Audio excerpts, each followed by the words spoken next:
आइए, स्वागत है एक बार फिर से उत्कर्ष क्लासेस ऑफ सोशोलॉजी के पीजीटी सोशोलॉजी स्पेशल क्लासेस में।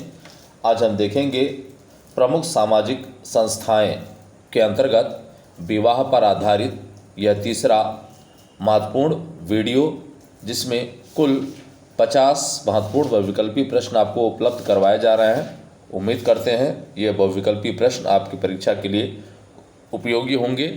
वीडियो अगर पसंद आए तो वीडियो को लाइक करिएगा, वीडियो को शेयर करिएगा और चैनल को सब्सक्राइब ज़रूर कर लीजिएगा ताकि आने वाले वीडियोस के नोटिफिकेशंस आपको मिलते रहें। तो आइए शुरुआत करते हैं Utkarsh classes of sociology by Umesh sir. तो आज का जो हमारा पहला प्रश्न है वो देखें यहाँ पे 101 नंबर का प्रश्न है। इससे पहले 100 प्रश्न आपको उपलब्ध करवाए जा चुके हैं। ऐसे विभिन्न सामाजिक स्तरों के बीच हुए विवाह जिसमें महिला उच्च स्तर की सदस्य हो तो उसे क्या कहते हैं। ये पूछा जा रहा है कि भाई ऐसे विभिन्न स्तरों के बीच हुए विवाह जिसमें महिला का स्तर जो है वो उच्च हो तो ऐसे विवाह को क्या कहा जाता है। तो यहाँ पे आप देखें, ए बहिर्विवाह, बी अंतर्विवाह, सी प्रतिलोम विवाह और डी अनुलोम विवाह। तो यहाँ पे आप देखें तो ऐसे विवाह को जहाँ कन्या उच्च वर्ण की हो, उच्च वर्ग की हो, तो ऐसे विवाह को हम कहते हैं प्रतिलोम विवाह। तो वो सी ऑप्शन यहाँ पे आपका सही हो जाएगा। अगला देखें आप, तो हिंदू परंपरागत विश्वास के अनुसार विवाह एक पूछा जा रहा है कि हिंदू परंपरागत विश्वास के अनुसार विवाह एक क्या है, ये पूछा जा रहा है। ऑप्शन दिया जा रहा है, ए समझौता है, बी संस्कार है, सी बंधन है, डी औपचारिकता है। तो यहाँ पे आप देखिए, तो जो इसका उत्तर सही होगा वो बी, हिंदू परंपरागत विश्वास के अनुसार जो विवाह है एक प्रकार का संस्कार है। तो बी ऑप्शन यहाँ पे आपका सही हो जाएगा। चलिए आइए अगले प्रश्न पे हम चलते हैं। तो यहाँ पे आप देखें, ऐसा हिंदू विवाह जिसमें पुजारी को पुत्री दान के रूप में दी जाए को क्या कहते हैं। एक ऐसा विवाह हिंदुओं में जिसमें जो पुजारी पूजा करता है उसी को पुत्री दान में दे दी जाती है, या एक हवन जो करवाने आते हैं उन्हीं को पुत्री दान में दे दी जाती है। तो ऐसे विवाह को क्या कहा जाता है हिंदू विवाह के अंतर्गत। तो यहाँ पे आप देखें, असुर विवाह, बी दैव विवाह, सी प्रजापत्य विवाह और डी राक्षस विवाह। तो ऐसे विवाह को दैव विवाह कहा जाता है, दैव विवाह। तो बी ऑप्शन आपका यहाँ पे सही हो जाएगा। अगला प्रश्न देखें, लेबिरेट की प्रथा पाई जाती है। लेबिरेट का मतलब होता है देवर विवाह। ये पूछा जा रहा है कि ये प्रथा का किन समाजों में पाया जाता है। तो यह ऑप्शन आपको दिया जा रहा है, ए मातृवंशीय समाजों में, बी पितृवंशीय समाजों में, सी उभयवंशीय समाजों में और डी उपरोक्त सभी समाजों में। तो यहाँ पे आप देखिए, इसका उत्तर जो होगा वो सही होगा बी। किस समाज में पाया जाता है, तो पितृवंशीय समाज में जो है वो लेबिरेट प्रथा पाई जाती है, देवर विवाह पाया जाता है। अगला देखें आप, निम्नलिखित में से देवर विवाह पाया जाता है। अब ये पूछा जा रहा है, कुछ जनजातियां दी गई हैं। ये कहा जा रहा है कि निम्नलिखित में से देवर विवाह किन जनजातियों में या किस में पाया जाता है। तो यहाँ ऑप्शन पहला दे रहा है टोडा, दूसरा है बी गारो, सी देशस्थ ब्राह्मण और डी कुर्ग। तो यहाँ पे पूछा जा रहा है किन में जो है देवर विवाह लेबरेट विवाह पाया जाता है। तो यहाँ देखें 105 का आपका डी सही होगा। कौन है, कुर्गों में ये जो है प्रथा पाई जाती है। तो डी ऑप्शन यहाँ पे सही हो जाएगा, देवर विवाह की प्रथा कुर्ग में पाई जाती है। अगला देखें आप, तो यहाँ क्रय की गई स्त्री के साथ विवाह करना कहा जाता है। क्रय की गई या खरीद कर जिस स्त्री से विवाह किया जाता है उसे ऐसे विवाह को हम क्या कहते हैं, ये पूछा जा रहा है। ए ऑप्शन है असुर विवाह, बी है दैव विवाह, सी है प्रजापत्य विवाह और डी है राक्षस विवाह। तो ऐसे विवाह को हम क्या कहते हैं, तो ऐसे विवाह को हम कहते हैं असुर विवाह। तो यहाँ ए ऑप्शन आपका जो है सही हो जाएगा। चलिए अगले प्रश्न पे हम चलें। तो यहाँ देखें, विवाह का समाजशास्त्रीय परिप्रेक्ष्य संबंधित है। ये पूछा जा रहा है कि विवाह का जो समाजशास्त्रीय परिप्रेक्ष्य है वो किससे संबंधित है। ए पति पत्नी के मध्य यौन संबंध से है, बी बच्चों के पालन पोषण से है, सी भूमिकाओं की व्यवस्था से है और डी कर्मकांड एवं समारोह से है। तो जो विवाह का समाजशास्त्रीय परिप्रेक्ष्य है वो संबंधित होता है किससे, तो भूमिकाओं की व्यवस्थापन से या भूमिकाओं के व्यवस्थापन से। तो सी ऑप्शन आपका यहाँ पे सही हो जाएगा। अगला देखें, निम्नलिखित में से कौन सा एक विवाह संबंधी निषेध का प्रतिनिधित्व नहीं करता। यहाँ देखिए विवाह संबंधी कुछ निषेध बताए गए हैं। ये कहा जा रहा है कि कौन सा ऐसा है जो विवाह संबंधी निषेध को नहीं बताता है, प्रतिनिधित्व नहीं करता। ए ऑप्शन आपका जो दिया गया है बहिर्विवाह, बी ऑप्शन है अंतर्विवाह, सी निकटता विगमन और डी बहुपद विवाह। तो इसमें जो सही उत्तर होगा आपका वो होगा डी बहुपद विवाह। ये जो है किसी भी प्रकार का विवाह संबंधी निषेध को व्यक्त नहीं करता ये, जबकि बहिर्विवाह, अंतर्विवाह और निकटता विगमन ये सभी जो है कहीं ना कहीं विवाह निषेध से संबंधित शब्दावलियाँ हैं। चलिए अगला देखें हम। सन 1956 ईस्वी का हिंदू उत्तराधिकार अधिनियम प्रभावित करता है। जो 1956 में हिंदू उत्तराधिकार अधिनियम लागू किया गया वो पूछा जा रहा है वो किनको प्रभावित करता है। ए केवल मुसलमानों को प्रभावित करता है, बी केवल हिंदुओं को प्रभावित करता है, सी केवल हिंदुओं, सिखों, बौद्ध और जैनियों को प्रभावित करता है, डी स्वतंत्रता के बाद भारत में रहने वाले सभी नागरिकों को प्रभावित करता है। तो यहाँ पे आप देखिए कि सन 1956 में जो हिंदू उत्तराधिकार अधिनियम प्रभावी हुआ वो जो है केवल हिंदुओं, सिखों, बौद्धों और जैनियों के ऊपर लागू होता है। तो सी ऑप्शन आपका यहाँ पे जो है वो सही हो जाएगा। कौन सा ऑप्शन सही होगा? C option. चलिए अगला देखें। निम्नलिखित में से रखैल के अलावा एक साथ 4 पत्नियां रख सकता है। निम्नलिखित में से रखैल के अलावा एक साथ 4 पत्नियां कौन रख सकता है ये पूछा जा रहा है। ऑप्शन दिया जा रहा है ए ईसाई, बी यहूदी, सी फारसी और डी मुस्लिम। तो यहाँ पे आप देखिए जो ऑप्शन सही होगा वो है डी। कौन सा होगा? मुस्लिम, डी। चलिए अगला देखें हम। तो 111 नंबर क्वेश्चन है, आधुनिक समय में विवाह बंधन से संबंधित कौन सा कथन सत्य है? आधुनिक समय में विवाह बंधन से संबंधित कौन सा कथन सत्य है यह पूछा जा रहा है। ए यह पारस्परिक आकर्षण के सामान्य संबंध का लघुकृत रूप है। यह एक पारस्परिक आकर्षण के सामान्य संबंध का लघुकृत रूप है। बी यह संस्कार के रूप में है। सी यह एक आर्थिक भागीदारी है। डी यह विस्तृत नातेदारी समूह से दीर्घकृत होती है। तो यहाँ जो ऑप्शन सही है 111 का वो ऑप्शन सही है ए। यह पारस्परिक आकर्षण के सामान्य संबंध का लघुतम रूप होता है। तो ए ऑप्शन यहाँ पे जो है वो सही हो जाएगा। ध्यान रखिएगा, परीक्षाओं में पूछा जा चुका है। अगला देखें। प्रेम विवाह का परंपरागत नाम पूछा जा रहा है कि प्रेम विवाह का परंपरागत नाम क्या है। इसी प्रकार से एक प्रश्न पूछा जाता है कि प्रेम विवाह का एक दूसरा कौन सा नाम है। तो इसको ध्यान रखिएगा।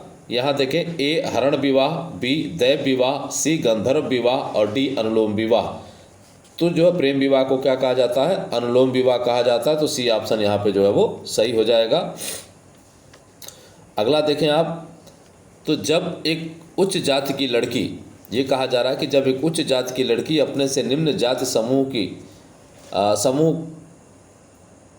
जब एक उच्च जाति समूह का लड़का अपने से निम्न जाति समूह की लड़की से विवाह करता है तो ऐसे विवाह को कहते हैं। क्या कहा जाता है ऐसे विवाह को, ये पूछा जा रहा है। प्रश्न हम लोग फिर से पढ़ लेते हैं क्योंकि थोड़ा सा कट जा रहा है ऊपर जो है। अब देखते हैं इसको जो है।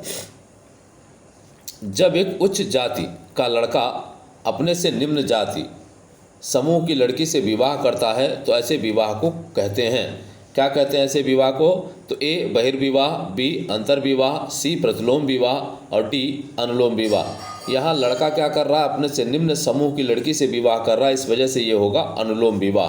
क्या होगा ये? अनुलोम विवाह। तो डी उत्तर आपका इसका सही हो जाएगा। चलिए हम अगला प्रश्न देखते हैं। तो ये प्रश्न कह रहा है, निम्नलिखित में से कौन सा विवाह स्वरूप एक विधुर को अपनी पत्नी की बहन के साथ विवाह करने का सही प्रतिनिधित्व करता है। ये कहा जा रहा है कि एक व्यक्ति की पत्नी की मृत्यु हो जाती है, विधुर हो जाता है और वह अपनी पत्नी के बहन के साथ विवाह कर लेता है, तो उस विवाह को हम क्या कहते हैं ये पूछा जा रहा है। तो यहाँ देखें, ए ऑप्शन लेविरेट, बी सरोरेट या सोरोरेट कहते हैं, सी पोलोजिन कहते हैं या डी मोनोगैमी कहते हैं। अब यहाँ पे आप देखिए जो इसका सही उत्तर है वो है सारोरेट। क्या है? सारोरेट या सोरोरेट बोलते हैं हम इसको जो है। तो बी ऑप्शन आपका यहाँ पे क्या हो जाएगा? सही हो जाएगा। बी ऑप्शन सही हो जाएगा यहाँ पे। चलिए अगला देखें हम। एक पुरुष का अपनी मृत पत्नी की बहन से विवाह करना कहलाता है। वही प्रश्न है, घुमा के पूछा गया है। एक पुरुष का अपनी मृत पत्नी की बहन से विवाह करना कहलाता है। ए सरोरेट, बी लेबिरेट, सी कंक्यूबिनेज, डी सिंडेस्मियन। तो यहाँ पे आप देखिए, अभी आपने उत्तर देखा, बताया गया आपको जो है, तो यहाँ पे ए सोरोरेट या सरोरेट जो है कहते हैं हम जो है, तो ए ऑप्शन यहाँ पे जो है वो सही हो जाएगा। चलिए अगला देखें, देवर अधिकार विवाह है।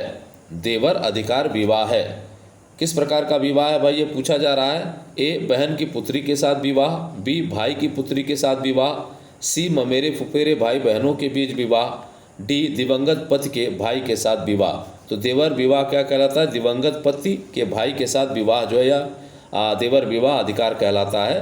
तो यहाँ पे आप जो है डी ऑप्शन आपका जो है वो सही हो जाएगा। इसका मतलब कि जिस स्त्री के पति की मृत्यु हो जाती है वो पति के भाई से विवाह करती है, तो ऐसे विवाह को जो है देवर अधिकार विवाह जो है वो कहा जाता है। अगला देखें आप, तो विवाह का एक प्रकार जो देवर विवाह कहलाता है संपन्न होता है एक पुरुष और, ये कहा जा रहा है कि विवाह का एक प्रकार जिसे हम देवर विवाह कहते हैं वो किनके और किनके बीच संपन्न होता है, एक पुरुष और किसके बीच संपन्न होता है। तो यहाँ पे आप देखें, ए उसके मृत भाई की पत्नी के बीच, बी निम्न जाति की महिला के बीच, सी उच्च जाति की महिला के बीच, और डी उसके मृत पत्नी की बहन के बीच। तो इसका मतलब यहाँ देवर विवाह की बात हो रही है, तो यहाँ होगा जो ऑप्शन सही होगा वो उसके मृत भाई की पत्नी के बीच, उसके मृत भाई के पत्नी के बीच, जो पुरुष का मृत भाई होगा उसी की पत्नी से वो विवाह करेगा। तो ए ऑप्शन यहाँ पे जो है वो सही हो जाएगा। चलिए हम अगला प्रश्न देखते हैं। तो अगले प्रश्न में यहाँ पे हम देखें तो 118 नंबर का क्वेश्चन है ये, मुस्लिम कानून के अनुसार मेहर, ये पूछा जा रहा है कि मुस्लिम कानून के अनुसार मेहर क्या है। तो ए पति का त्याग करने पर पत्नी द्वारा दी जाने वाली दंड की राशि है। यदि कोई पत्नी अपने पति को त्याग करती है तो वो दंड के रूप में जो राशि देती है उसको मेहर कहते हैं।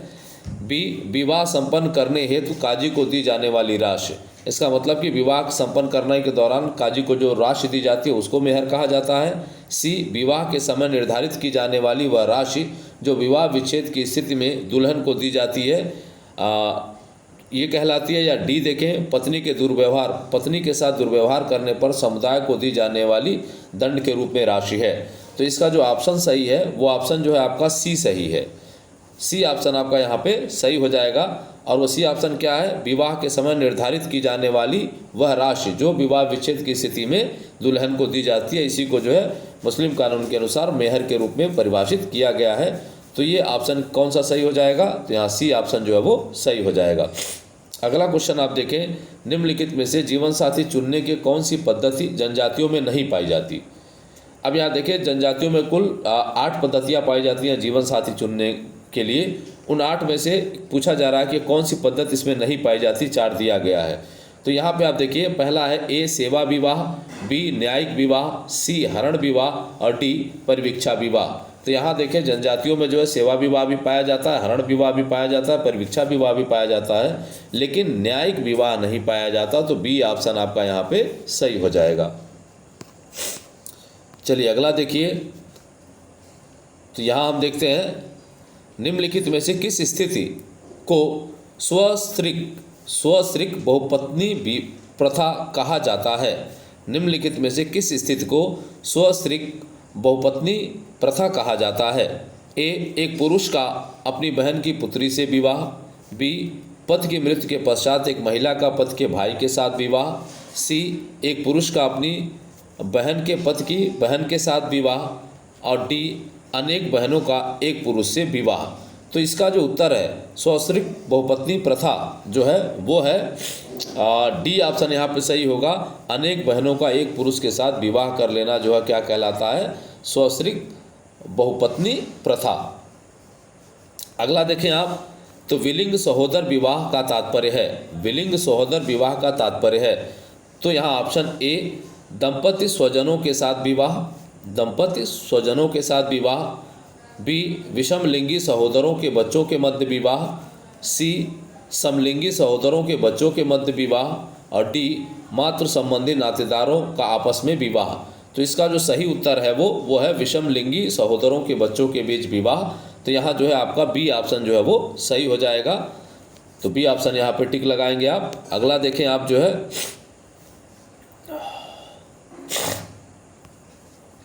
निम्नलिखित में से किस एक का निर्धारण वंशानुक्रम के नियमों से नहीं होता। ये कुछ ऑप्शन दिए जा रहे हैं जिसमें ये पूछा जा रहा है कि इसका निर्धारण वंशानुक्रम के आधार पर नहीं होता या वंशक्रम के आधार पर नहीं होता। ये देखें वंशक्रम का निर्धारण नहीं होता। बी रक्त संबंध का। सी संपत्ति वंशागति का या यूँ कह लें कि संपत्ति के हस्तांतरण का। और डी वैवाहिक संबंधों का। तो यहाँ पे आप देखिए तो वंशानुक्रम के नियमों के आधार पे वंशक्रम निर्धारित होता है, रक्त संबंध निर्धारित होता है, संपत्तियों का हस्तांतरण होता है, लेकिन वैवाहिक संबंध का निर्धारण नहीं होता। इसी वजह से यहाँ पे डी ऑप्शन आपका जो है वो सही हो जाएगा। चलिए अगला देखें। मुस्लिम में विवाह विच्छेद के समय दूल्हे द्वारा दुल्हन को दी जाने वाली राशि को क्या कहते हैं। मुस्लिम में विवाह विच्छेद के समय जो दूल्हे या पुरुष द्वारा अपनी पत्नी को दी जाने वाली राशि को हम क्या कहते हैं। अभी इसका हमने देखा था, पहला दिया जा रहा है बदमूल्य, ए, बी क्षतिपूर्ति, सी मेहर और डी दहेज। तो इसको क्या कहा जाएगा। तो इसको कहा जाता है मेहर। तो सी ऑप्शन आपका यहाँ पे सही हो जाएगा। अगला देखें। फ्रैटरी शब्द निर्दिष्ट करता है। किसको करता है भाई निर्दिष्ट। तो ये देखें, ए जीववादी धर्म के अनुयायियों को निर्दिष्ट करता है। बी विभिन्न कुलों में बहिर्विवाही समूहों में एकत्र हो जाने की। सी कुला विनिमय भागीदारों को। डी मूल परिवारों के एक सामान्य कुटुंब में समूहगत होने को। तो इसका जो सही उत्तर है फ्रैटरी का वो है बी विभिन्न कुलों के बहिर्विवाही समूहों में एकत्र हो जाने को। तो यहाँ बी ऑप्शन आपका जो है सही हो जाएगा। तो आप इसको बी को सही लगाएंगे यहाँ पे। अगला प्रश्न आप देखें। ऐसी स्थिति जिसमें एक पुरुष तथा एक स्त्री बिना विवाह के पति पत्नी के रूप में रहते हैं। ये पूछा जा रहा है कि कैसी स्थिति जिसमें जो आधुनिक युग में प्रचलन बढ़ता जा रहा है, जिसका एक पुरुष और एक स्त्री क्या करते हैं बिना विवाह के एक साथ रहते हैं। तो ऐसी स्थिति को हम क्या कहते हैं, महत्वपूर्ण है, इसको आप देख लें। ए सोरोरेट कहा जाता है, बी लेबिरेट कहा जाता है, सी कंकुबिनेज कहा जाता है और डी सिंडेस्मियन कहा जाता है। तो इसका जो उत्तर होगा वो उत्तर सही होगा, कंक्यूबिनेज कहा जाता है इसको जो है। सी उत्तर आपका यहाँ पे सही हो जाएगा, कंकुबिनेज। अगला क्वेश्चन हम देखें तो भ्राता भगनी संतति विवाह का एक रूप दूध लौटौवा प्रचलित है।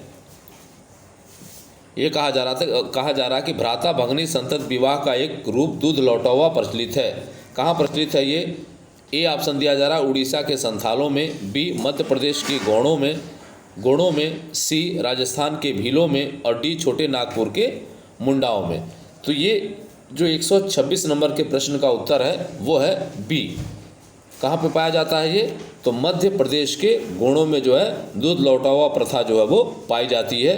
तो बी ऑप्शन यहाँ पे जो है सही हो जाएगा। अगला प्रश्न देखें। मध्य प्रदेश के गोण द्वारा मामा और बुआ की संतानों के बीच विवाह को क्या कहते हैं।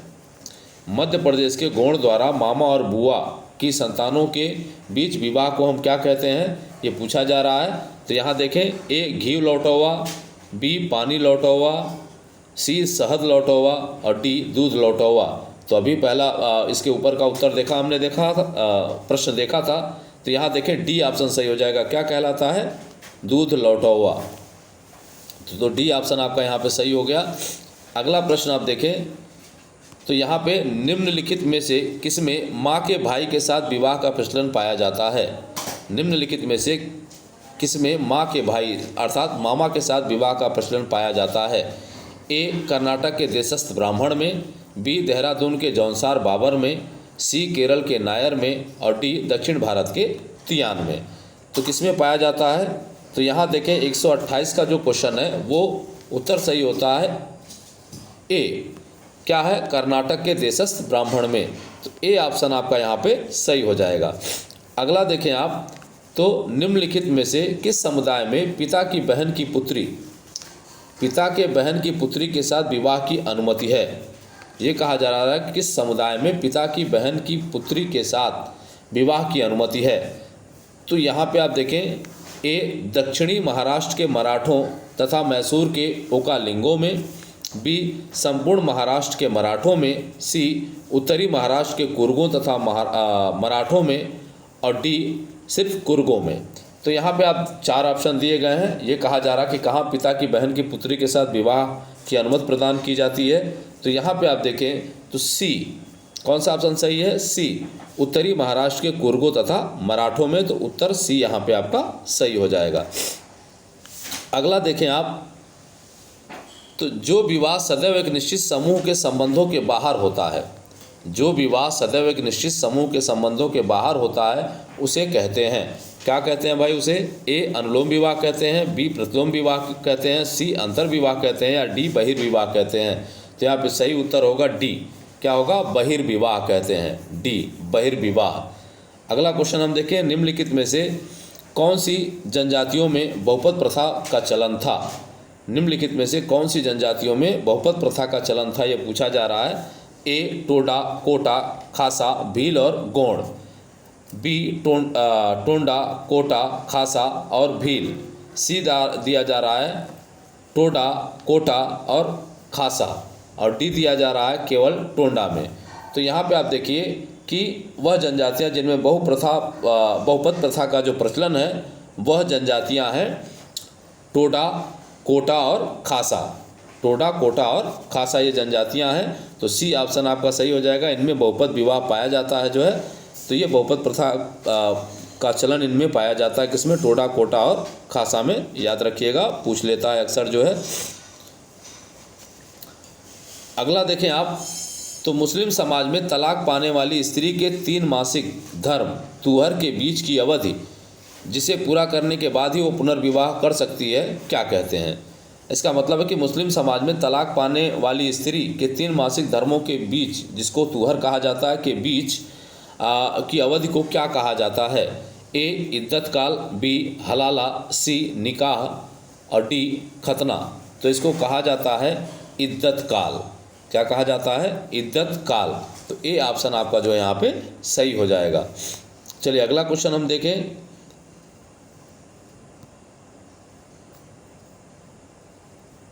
तो ये जो है आपका 133 नंबर का क्वेश्चन है। तो किस कानून के तहत 3 तलाक की प्रथा को कुछ शर्तों के साथ दंडनीय अपराध घोषित कर दिया गया है। महत्वपूर्ण है, पूछा जा सकता है। किस कानून के तहत 3 तलाक की प्रथा को कुछ शर्तों के साथ कुछ शर्तों के अंतर्गत दंडनीय अपराध घोषित कर दिया गया है। ए मुस्लिम महिला विवाह अधिकार संरक्षण विधेयक 2019, बी मुस्लिम विवाह विच्छेद अधिनियम 1939, सी मुस्लिम महिला तलाक के अधिकार का संरक्षण अधिनियम 1986 और डी शरीयत अधिनियम 1937।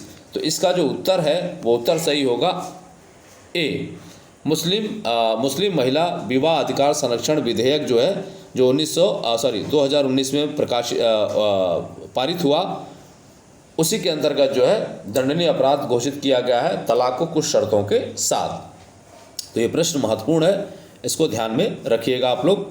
अगला क्वेश्चन देखें। मुसलमानों में तलाक का वह प्रकार जिसमें एक पत्नी विवाह से मुक्त हो सकती है।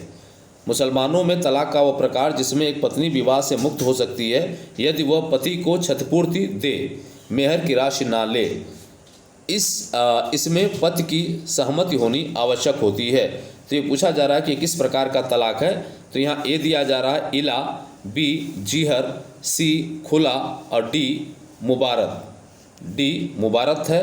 तो यहाँ पे आप देखें जो इसका उत्तर सही है, उसका उत्तर सही है सी। इस प्रकार के तलाक को खुला तलाक कहते हैं, इस वजह से इसका उत्तर सी जो है आपका सही हो जाएगा। अगला देखें।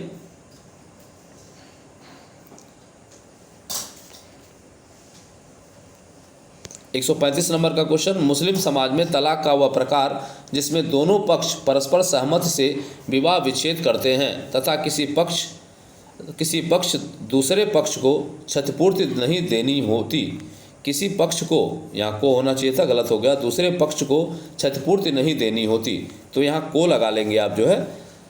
अब यहाँ ऑप्शन दिया जा रहा है, सेम वही ऑप्शन रिपीट किया जा रहा है, ए इला, बी जिहर, सी खुला और डी मुबारक। तो ये कौन सा तलाक है, तो ये पूछा जा रहा है आपसे। तो 135 नंबर का जो उत्तर सही होगा वो है मुबारक। कौन सा है? मुबारक। अगला प्रश्न आप देखें। अगला प्रश्न देखने से पहले पूरा प्रश्न दिखाई नहीं दे रहा, उसको हम पहले देख लेते हैं। तो यहाँ आइए अब देखते हैं 136 नंबर का प्रश्न जो है, विवाह के बारे में निम्नलिखित कथनों पर विचार कीजिए। ये कहा जा रहा है कि विवाह के बारे में निम्नलिखित कथनों पर विचार कीजिए। पहला कथन है हिंदू विवाह एक संस्कार है। दूसरा, मुस्लिम विवाह एक संविदा है। तीसरा, सपिंड समाज में विवाह एक अनुबंध है। सपिंड समाज में विवाह एक अनुबंध है, ये कहा जा रहा है। तो यहाँ पे आप देखें तो दो चीज़ें कहा जा रहा है कि उपरोक्त कथनों में से कौन सा कथन सही है। तो दो चीज़ें यहाँ सही दिख रही हैं आपको। पहला जो है हिंदू विवाह एक संस्कार है और दूसरा जो है मुस्लिम विवाह एक संविदा है।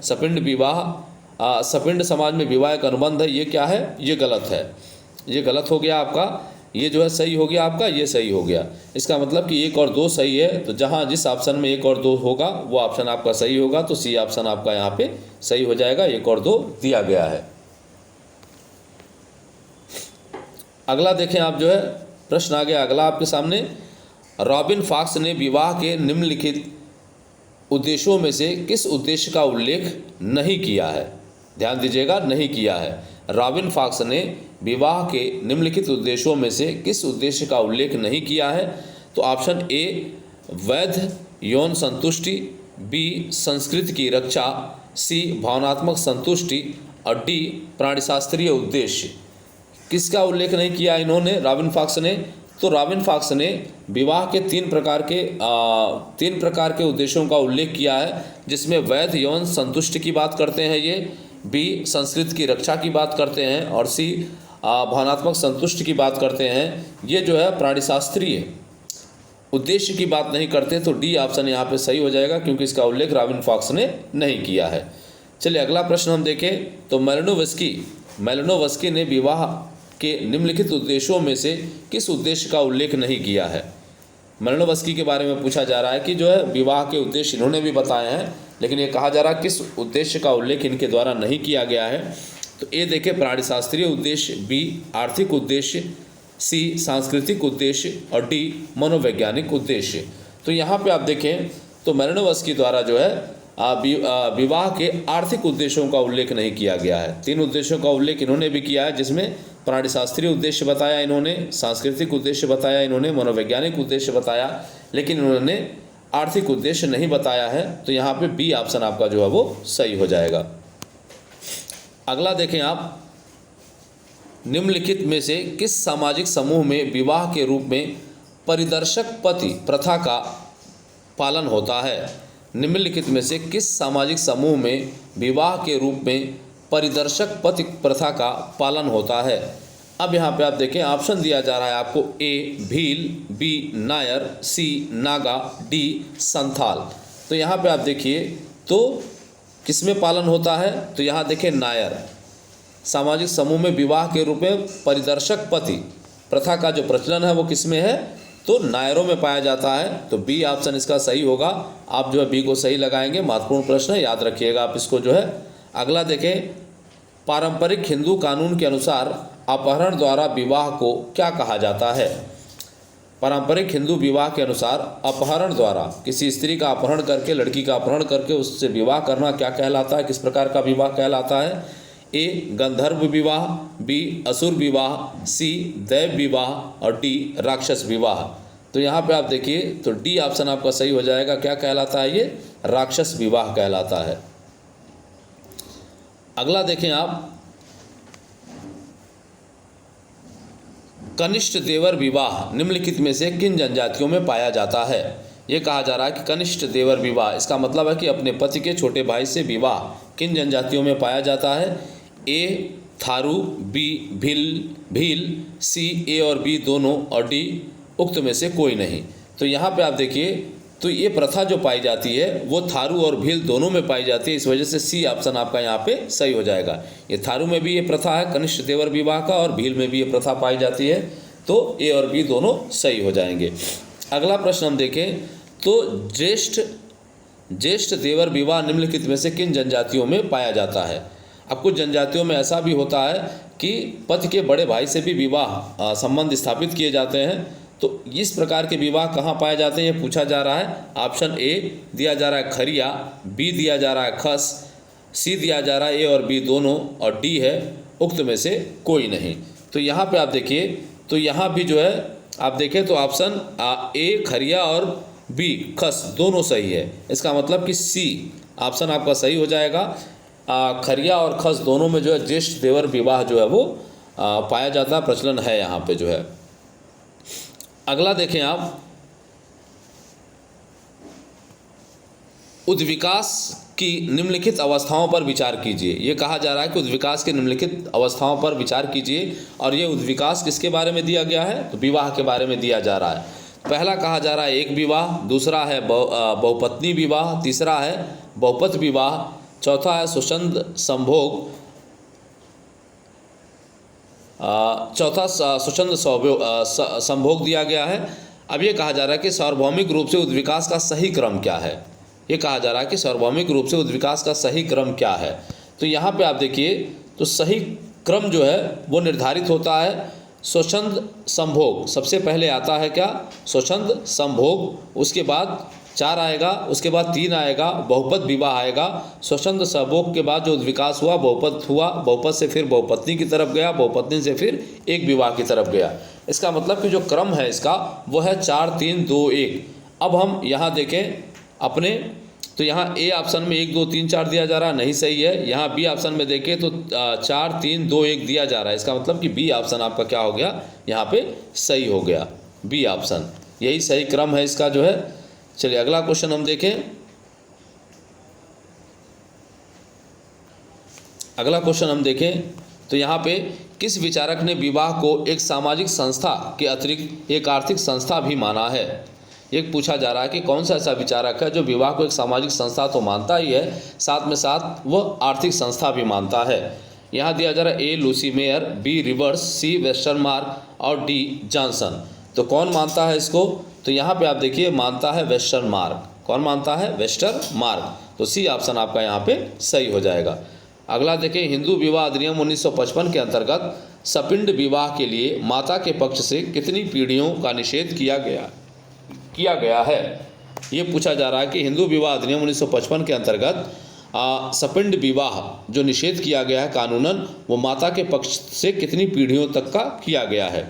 ऑप्शन दिया जा रहा है ए 5 पीढ़ियों तक, बी 7 पीढ़ियों तक, सी 3 पीढ़ियों तक और डी 2 पीढ़ियों तक। तो यहाँ पे आप देखिए तो 3 पीढ़ियों तक प्रतिबंध लगा दिया गया है, विवाह निषेधित कर दिया गया। महिला या यूँ कह लें कि पत्नी के पक्ष की तरफ से जो है वो सपिंड विवाह 3 पीढ़ियों तक का प्रतिबंध जो है कानून के द्वारा लगाया गया है। अगला देखें आप जो है, हिंदू विवाह अधिनियम 1955 के अंतर्गत सपिंड विवाह के लिए पिता के पक्ष से कितनी पीढ़ियों का निषेध किया गया है। अब यहाँ देखें पिता के पक्ष से कितनी पीढ़ियों का निषेध किया गया है। तो यहाँ पे आप देखें पहला ऑप्शन 5 पीढ़ियों तक, बी ऑप्शन 7 पीढ़ियों तक, सी ऑप्शन 3 पीढ़ियों तक और डी ऑप्शन 2 पीढ़ियों तक। तो ये जो लगाया गया है प्रतिबंध वो 5 पीढ़ियों तक लगाया गया, तो ए ऑप्शन आपका यहाँ पे सही हो जाएगा। चलिए अगला क्वेश्चन देखें तो यहाँ पे है, मुस्लिम समाज के शिया में पाया जाने वाला अस्थायी विवाह क्या कहलाता है। मुस्लिम समाज के शिया मुसलमानों में जो है एक अस्थायी विवाह पाया जाता है, जिसमें कुछ समझौते के तहत कुछ समय के लिए विवाह किया जाता है और जैसे ही समय पूरा होता है विवाह संबंध अपने आप खत्म हो जाते हैं। तो इस प्रकार के विवाह को हम क्या कहते हैं, ए क्या निकाह कहते हैं उसको, बी फासिद कहते हैं, सी मुताह कहते हैं और डी बालिद कहते हैं। तो इस प्रकार के विवाह को हम क्या कहते हैं, तो हम मुताह कहते हैं, मुताह विवाह कहते हैं या निकाह कहते हैं। तो सी जो है सही हो जाएगा मुताह। अस्थायी विवाह कहलाता है शिया मुसलमानों में। अगला देखें आप जो है, मुस्लिम समाज में परस्पर ऐसे लोगों से विवाह करना जो समाज द्वारा प्रतिबंधित है क्या कहलाता है। मुस्लिम समाज में जो है कुछ ऐसे भी विवाह हो जाते हैं जिन स्त्री और पुरुषों के बीच विवाह होना प्रतिबंधित है, तो ऐसे विवाह को क्या कहा जाता है ये पूछा जा रहा है। ए निकाह कहा जाता है, बी फासिद कहा जाता है, सी मुताह कहा जाता है और डी बातिल कहा जाता है। तो ये कहा जा रहा है कि ऐसे विवाहों को क्या कहा जाता है, तो ऐसे विवाहों को हम कहते हैं बातिल। डी ऑप्शन यहाँ पे सही हो जाएगा। ऐसे स्त्री और पुरुष जिनके बीच विवाह नहीं हो सकता या विवाह प्रतिबंधित है, उनके बीच अगर विवाह होता है तो उसको कहते हैं बातिल विवाह। अगला प्रश्न आप देखें 149 का, यदि कोई मुस्लिम युवक पांचवी स्त्री या किसी मूर्ति पूजक स्त्री या बिना गवाहों की उपस्थिति में विवाह कर लेता है तो ऐसे विवाह को क्या कहा जाता है।